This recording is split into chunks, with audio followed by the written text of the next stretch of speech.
संपूर्ण प्राणी अन्न से उत्पन्न होते हैं। अन्न की उत्पत्ति वर्षा से होती है, वर्षा यज्ञ से होती है और यज्ञ सत्कर्मों से उत्पन्न होने वाला है। इस आत्म विनाशकारी नरक के लिए 3 द्वार हैं: वासना, क्रोध और लालच। इन तीनों को छोड़ दो। आत्मा को न शस्त्र काट सकते हैं, न आग उसे जला सकती है, न पानी उसे भिगो सकता है, न हवा उसे सुखा सकती है। क्रोध से मनुष्य की मति मारी जाती है, यानी मूढ़ हो जाती है, जिससे स्मृति भ्रमित हो जाती है। स्मृति भ्रम हो जाने से मनुष्य की बुद्धि नष्ट हो जाती है और बुद्धि का नाश हो जाने पर मनुष्य खुद अपना ही का नाश कर बैठता है। मन बहुत ही चंचल होता है और इसे नियंत्रित करना कठिन है, परंतु अभ्यास से इसे वश में किया जा सकता है। बुद्धिमान व्यक्ति ईश्वर के सिवा और किसी और पर निर्भर नहीं रहता है। न तो ये शरीर तुम्हारा है और न तो तुम इस शरीर के मालिक हो। ये शरीर 5 तत्वों से बना है: आग, जल, वायु, पृथ्वी और आकाश। एक दिन ये शरीर इन्हीं 5 तत्वों में विलीन हो जाएगा। श्रेष्ठ पुरुष जो आचरण यानी जो काम करते हैं, दूसरे मनुष्य आम इंसान भी वैसा ही आचरण, वैसा ही काम करते हैं। वह श्रेष्ठ पुरुष जो प्रमाण या उदाहरण प्रस्तुत करता है, समस्त मानव समुदाय उसी का अनुसरण करने लग जाते हैं। जो मन को रोक नहीं पाते, उनके लिए उनका मन दुश्मन के समान है। इसमें कोई शक नहीं है कि जो भी व्यक्ति मुझे याद करते हुए मृत्यु को प्राप्त होता है, वह मेरे धाम को प्राप्त होता है। तू शास्त्रों में बताए गए अपने धर्म के अनुसार कर्म कर, क्योंकि कर्म न करने की अपेक्षा कर्म करना श्रेष्ठ है, तथा कर्म न करने से तेरा शरीर निर्वाह भी नहीं सिद्ध होगा। सभी धर्मों को त्याग कर, अर्थात हर आश्रय को त्याग कर केवल मेरी शरण में आओ। मैं श्री कृष्ण तुम्हें सभी पापों से मुक्ति दिला दूंगा, इसलिए शोक मत करो।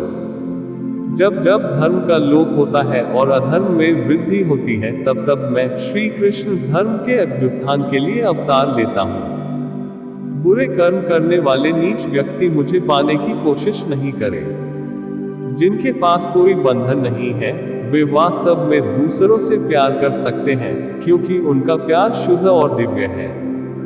जो कुछ भी आपको करना है, वो लालच के साथ नहीं, अहंकार के साथ नहीं, ईर्ष्या के साथ नहीं, बल्कि प्यार, करुणा, विनम्रता और भक्ति के साथ। जो व्यक्ति जिस भी देवता की पूजा करता है, मैं उसी में उसका विश्वास बढ़ाने लगता हूँ। जिनके पास कोई बंधन नहीं है, वे वास्तव में दूसरों से प्यार कर सकते हैं, क्योंकि उनका प्यार शुद्ध और दिव्य है। जो कुछ भी आपको करना है, वो लालच के साथ नहीं, अहंकार के साथ नहीं, ईर्ष्या के साथ नहीं, बल्कि प्यार, करुणा, विनम्रता और भक्ति के साथ। जो व्यक्ति जिस भी देवता की पूजा करता है, मैं उसी में उसका विश्वास बढ़ाने लगता हूँ। इंद्रियों से खुशी पहले अमृत की तरह लगती है, लेकिन अंत में जहर के रूप में कड़वा है। मैं ऊष्मा देता हूँ, मैं वर्षा करता हूँ और रोकता भी हूँ, मैं अमृतत्व भी हूँ और मृत्यु भी। हथियारों में मैं गड़गड़ाहट हूँ, गायों के बीच मैं सुरभि नामक गाय को पूरा करने की इच्छा रखता हूँ। वृक्ष में पीपल हूँ, सांपों में मैं वासुकी हूँ, मैं प्रजनन करता हूँ, प्रेम का देवता हूँ।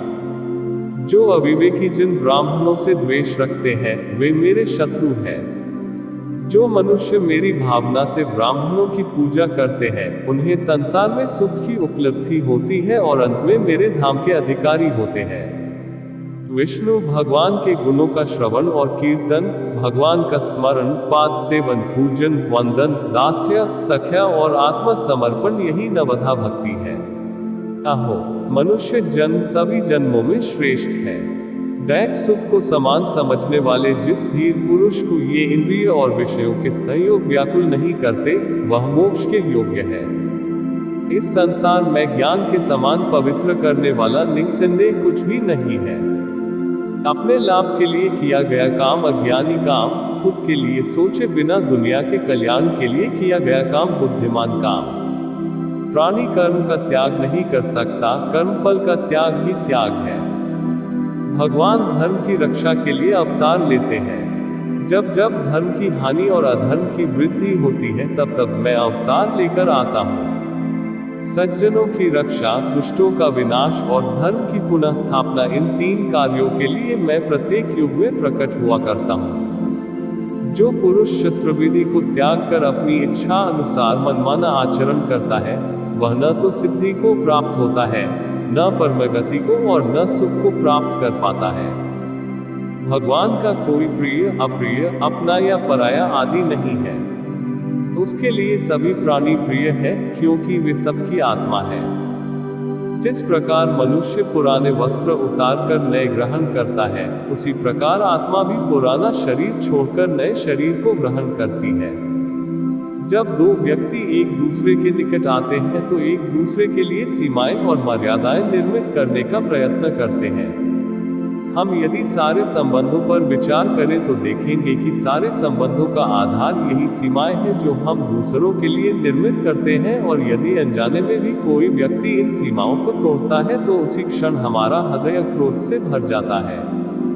किंतु इन सीमाओं का वास्तविक रूप क्या है? सीमाओं के द्वारा हम दूसरे व्यक्ति को निर्णय करने की अनुमति नहीं देते, अपना निर्णय उस व्यक्ति पर थोपते हैं, अर्थात किसी की स्वतंत्रता का अस्वीकार करते हैं। और जब स्वतंत्रता का अस्वीकार किया जाता है तो उस व्यक्ति का हृदय दुख से भर जाता है, और जब वो सीमाओं को तोड़ता है तो हमारा मन क्रोध से भर जाता है। क्या ऐसा नहीं होता? पर यदि एक दूसरे की स्वतंत्रता का सम्मान किया जाए तो किसी मर्यादाओं या सीमाओं की आवश्यकता ही नहीं होती। अर्थात जिस प्रकार स्वीकार किसी संबंध का देही है, क्या वैसे ही स्वतंत्रता किसी संबंध की आत्मा नहीं? स्वयं विचार कीजिए।